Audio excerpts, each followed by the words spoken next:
Hi student அனைவருக்கும் வணக்கம். இந்த வீடியோவில் நம்ம என்ன பார்க்க போகிறோம் அப்படின்னா, தமிழ்நாடு அக்ரிகல்ச்சர் யூனிவர்சிட்டியினுடைய யூஜி கவுன்சிலிங் ரீஷெட்யூல் வந்து இப்போ அனௌன்ஸ் பண்ணியிருக்காங்க. ஸோ இன்றைக்கி காலையில் அனௌன்ஸ் பண்ணிட்டாங்க. ஸோ இது ரேங்க் லிஸ்ட்டும் பார்த்தீங்கன்னா ரொம்ப டிலே பண்ணி தான் போட்டாங்க. அதுக்கப்புறம் கவுன்சிலிங் ஷெட்யூல் போட்டு அதையும் இப்போ சேஞ்ச் பண்ணிட்டாங்க. ஸோ இதெல்லாம் ரீசன் என்ன அப்படின்னா, இந்த ரிசர்வேஷனில் ஒரு சில ப்ராப்ளம்ஸ் இருந்துச்சு. ஸோ அந்த ப்ராப்ளம்லாம் இப்போ சால்வ் ஆகி ஸோ ஃபைனலாக வந்து கவுன்சிலிங் ஷெட்யூல் அனௌன்ஸ் பண்ணியிருக்காங்க. ஓகேங்களா? ஸோ அதை பற்றி தான் இந்த வீடியோவில் தெளிவாக பேச போகிறோம். அதுக்கு முன்னாடி நம்ம சேனலை நீங்கள் சப்ஸ்கிரைப் பண்ணலைன்னா சப்ஸ்கிரைப் பண்ணிக்கோங்க. பக்கத்தில் இருக்க பெல் ஐக்கானையும் கிளிக் பண்ணுங்கள். அப்போ தான் நான் போடக்கூடிய எந்த ஒரு வீடியோ இருந்தாலும் உங்களுக்கு உடனே வந்து சேரும். சரி, வாங்க வீடியோக்குள்ளே போகலாம். ஸோ நம்ம சேனலில் வந்து பார்த்துட்டிங்கன்னா கவுன்சிலிங்லேருந்து நீங்கள் காலேஜ் ஜாயின் பண்ணுற வரைக்கும் ஸோ உங்களுக்கு இருக்கக்கூடிய எல்லா ப்ராசஸும் உங்களுக்கு தெளிவாக சொல்லுவோம். அதனால் நீங்கள் மட்டும் பார்க்குறது இல்லாமல் உங்கள் ஃப்ரெண்ட்ஸ் எல்லாருக்கும் ஷேர் பண்ணுங்கள். ஓகே, இப்போ நம்ம ஆல்ரெடி வந்து பார்த்திங்கன்னா ஷெட்யூல் அனௌன்ஸ் பண்ணியிருந்தாங்க. ஸோ அதே மாதிரி தான் first ex serviceman, differentially abled, eminent sports person. So இவங்களுக்கு எல்லாமே 23ஆம் மார்னிங்கும் ஆஃப்டர்நூனும் நடக்குது. எல்லாமே ஆஃப்லைன் தான். ஸோ ஆஃப்லைன் போது நீங்கள் யூனிவர்சிட்டிக்கு நேரடியாக போகணும். ஸோ உங்களுக்கு வந்து இந்த யாரெல்லாம் வரணும் அப்படின்றது உங்களுக்கு வெப்சைட்டில் போட்டுருவாங்க. எக்ஸ் சர்வீஸ்மேனில் யாரெல்லாம் வரணும், டிஃபரன்ஷியலி ஏபிள்டு யாரெல்லாம் செலக்டட், எந்த கேண்டிடேட்லாம் அங்கே வரணும் அப்படின்றது தெளிவாக கொடுத்துருவாங்க. ஸோ அவங்க மட்டும் நேரடியாக போய்ட்டு நீங்கள் கவுன்சிலிங் அட்டன் பண்ணிக்கலாம். ஓகேங்களா? அடுத்து ஒகேஷனல் ஸ்ட்ரீம் வந்து 24ஆம் இதுவும் வந்து ஆஃப்லைன் தான், நேரடியாக தான். ஸோ இதுக்கும் லிஸ்ட்டு கொடுப்பாங்க யாரெல்லாம் வந்து நீங்கள் கவுன்சிலிங்க்கு அங்கே போகணும் அப்படின்னு. அடுத்து கவர்மெண்ட் ஸ்கூல் ஸ்டடீஸ் ஸ்டூடெண்ட்ஸு, இதுக்கும் இந்த 25ஆம் யாரெல்லாம் வரணும், 26ஆம் யாரெல்லாம் வரணும் அப்படின்ற டீட்டெயில் உங்களுக்கு வெப்சைட்டில் அனௌன்ஸ் பண்ணுவாங்க. ஸோ அதில் வந்து நமக்கு வந்து பார்த்திங்கன்னா இதுவும் ஆஃப்லைன் தான். ஸோ இது எல்லாமே ஆஃப்லைனில் 26ஆம் வரைக்கும் நேரடியாக யூனிவர்சிட்டியில் நடக்குது. 23லேருந்து 26 வரைக்கும் ஒவ்வொரு இதாக ப்ரீவரிஸாக நடக்குது. இதுக்கப்புறம் வந்து பார்த்திங்கன்னா ஜென்ரல் கவுன்சிலிங் பேஸ் 1 அப்படின்னு சொல்லுவாங்க. ஸோ இது வந்து 24லேருந்து 28ஆம் வரைக்கும் நடக்குது, கிட்டத்தட்ட 5 டேஸு. இதில் வந்து பார்த்துட்டிங்க அப்படின்னா எல்லாருமே அப்ளை பண்ண எல்லாருக்குமே வராது.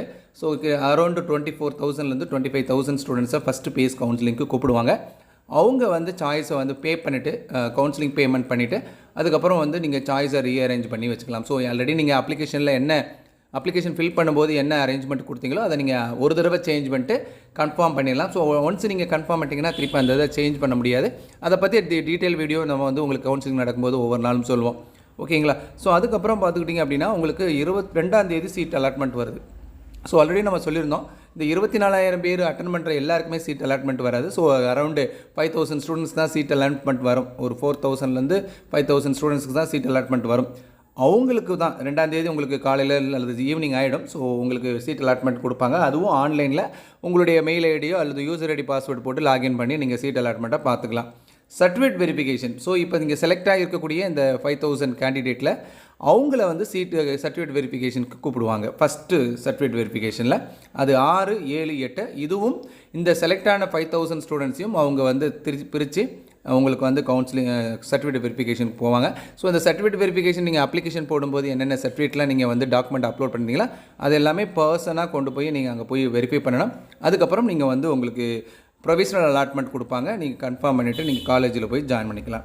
இந்த சர்டிஃபிகேட் வெரிஃபிகேஷன் அப்போ உங்களுக்கு என்ன செய்வாங்க அப்படின்னா, நீங்கள் ஸ்லைடிங்னு சொல்லுவாங்க. அதாவது நீங்கள் எடுத்த ப்ரிஃபரன்ஸ்க்கு முன்னாடி சீட் அவைலபிளாக இருந்தால் மாற்றிக்கிறீங்களா அப்படின்னு கேட்பாங்க. ஸோ அந்த மாதிரி அவைலபிளாக இருந்தால் அதுக்கு நீங்கள் அப்ளை பண்ணணும் அங்கே சர்டிஃபிகேட் வெரிஃபிகேஷன் போகும்போது. ஸோ அதனுடைய ரிசல்ட் வந்து இந்த யாரெல்லாம் வந்து என்னுடைய காலேஜ் வந்து அப்வர்டு மூமெண்ட்டில் மூவ் பண்ண முடிஞ்சால் பண்ணுங்கள் அப்படின்னு எல்லாருக்கும் இல்லை, யாருக்கு விருப்பம் இருக்கோ அவங்களுக்கு மட்டும் அந்த ஸ்லைடிங் ப்ராசஸை வந்து பண்ணி 11ஆம் ரிசல்ட் வெளியிடுவாங்க. ஸோ அதுக்கப்புறம் நீங்கள் அதில் காலேஜ் சேஞ்ச் ஆயிருந்துச்சுன்னா அந்த காலேஜில் ஜாயின் பண்ணிக்கலாம். அப்படி இல்லைன்னா நீங்கள் என்ன இருந்துச்சோ ஸோ அந்த காலேஜில் நீங்கள் கண்டினியூ பண்ணிக்கலாம். ஓகேங்களா? அடுத்து பார்த்தீங்கன்னா சர்டிஃபிகேட் வெரிஃபிகேஷன் 2 ஏன்னு சொல்லியிருக்கிறாங்க. ஸோ இது என்ன சார் அப்படின்னா, இந்த ஃபஸ்ட்டு சர்டிஃபிகேட் வெரிஃபிகேஷன் 5,000 ஸ்டூடெண்ட்ஸை கூப்பிட்றாங்கன்னு வச்சுக்கோங்க. அந்த 5,000 ஸ்டூடெண்ட்ஸில் ஒரு 2,000 பேர் வரலை அப்படின்னா அடுத்து வந்து நீங்கள் ஆல்ரெடி 24,000 பேர் நீங்கள் பேஸ் 1ல் அட்டன் பண்ணிங்கள்ல, அவங்களில் ஃபஸ்ட்டு 5,000 போக அடுத்த 5,000 அடுத்து எத்தனை பேர் வேகன்சி இருக்கோ அதுக்குரிய ஸ்டூடெண்ட்ஸை வந்து சர்டிஃபிகேட் வெரிஃபிகேஷன் கூப்பிடுவாங்க. ஸோ இந்த சர்டிஃபிகேட் வெரிஃபிகேஷன் இதில் வந்து வெரிஃபை பண்ணிவிட்டு அதுக்கப்புறம் வேகன்சி இருந்தால் தான் அடுத்து ஒரு சர்டிஃபிகேட் வெரிஃபிகேஷன் பண்ணுவாங்க. பட் இதில் 2 சர்டிஃபிகேட் வெரிஃபிகேஷன் கொடுத்துருக்குறாங்க. அதுலேயும் ஸ்லைடிங் ப்ராசஸ் உண்டு. ஓகேங்களா? இது எல்லாம் முடிஞ்சதுக்கப்புறம் தான் உங்களுக்கு என்ன ஆரம்பிக்குது, இண்டஸ்ட்ரியல் கோட்டா. இந்த சர்டிஃபிகேட் வெரிஃபிகேஷன் 3ன்னு கொடுத்துருக்குறாங்க. ஸோ இந்த சர்டிஃபிகேட் வெரிஃபிகேஷன் 3 வந்து யாருக்கு அப்படின்னா என்ஆர்ஐ இண்டஸ்ட்ரியல் கோட்டாவில் அது முடிஞ்சது போக மீத எந்த சீட் இருக்கோ அதை வந்து சர்டிஃபிகேட் வெரிஃபிகேஷன்ஸ் 3க்கு இன் பர்சனாக கூப்பிடுவாங்க. ஸோ இந்த மாதிரி தான் லாஸ்ட் இயரும் நடந்துச்சு. ஸோ ஒவ்வொரு சர்டிஃபிகேட் வெரிஃபிகேஷனுக்கு அப்புறமும் ஸ்லைடிங் ப்ராசஸ் இருக்கும். ஸோ லாஸ்ட் இயர் பார்த்துட்டிங்கன்னா ஸ்பாட் அட்மிஷன் வரைக்கும் நடந்துச்சு. ஸோ இந்த வருஷம் அது மேனேஜ்மெண்ட் கோட்டாலாம் இருக்கும்ல, மேனேஜ்மெண்ட் சீட்ஸ் இருக்கும். ஸோ அதெல்லாம் ஸ்பாட் அட்மிஷன்லாம் நடக்கும். ஸோ அதனால் லாஸ்ட் இயரை விட இந்த வருஷம் கட் ஆஃப் கூடுறதுக்கு வாய்ப்புகள் இருக்குது. ஏன்னா பேராமெடிக்கல் கவுன்சிலிங் கம்ப்ளீட் ஆயிடுச்சு, அதுலேயுமே கட் ஆஃப் அதிகமாக தான் இருக்குது. பட் எனியோ கட் ஆஃப் அங்கே நிறைய பேருக்கு போனதுனால மேபி இங்கே குறையிறதுக்கு வாய்ப்பு இருக்குது. ஸோ எல்லாமே நம்ம அந்த ஆன்லைன் கவுன்சிலிங் அப்போ தான் நமக்கே தெரிய வரும். தொடர்ந்து நம்ம சேனலில் பாருங்கள், எந்த ஒரு அப்டேட்டாக இருந்தாலும் உங்களுக்கு தெரியப்படுத்தப்படும். தேங்க்யூ.